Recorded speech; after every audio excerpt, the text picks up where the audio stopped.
नमस्कार. माझे नाव अर्चना अर्जुन शेळके.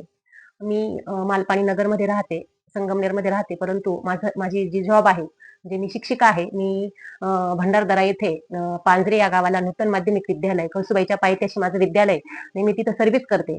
परंतु एकदा असं येता जाताना माझ्या पायामध्ये लचक भरली आणि माझा पाय गुडघ्यामध्ये खूप चमकायला लागला.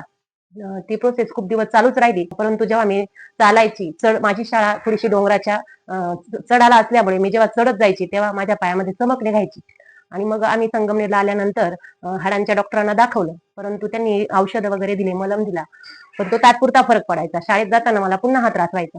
आणि मग मला अतुल सरांची न्यूरोथेरपीची माहिती मिळाली आणि त्यांनी मला त्या थेरपीविषयी आधी माहिती सांगितली.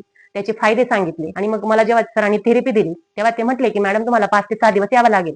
पहिल्याच ट्रीटमेंट घेतल्यानंतर त्यावेळेस नवरात्राचा महोत्सव चालू होता आणि मला कळसुबाईला जायची इच्छा होती. आणि मग मला त्या थेरपीचा इतका फरक पडला, की मी पहिल्या दिवसापासून ते 5व्या माळीला मी कळसुबाईला जाण्यासाठी मनाची तयारी केली आणि मी सहज कळसुबाईला चढून गेली आणि सहज उतरून पण आली.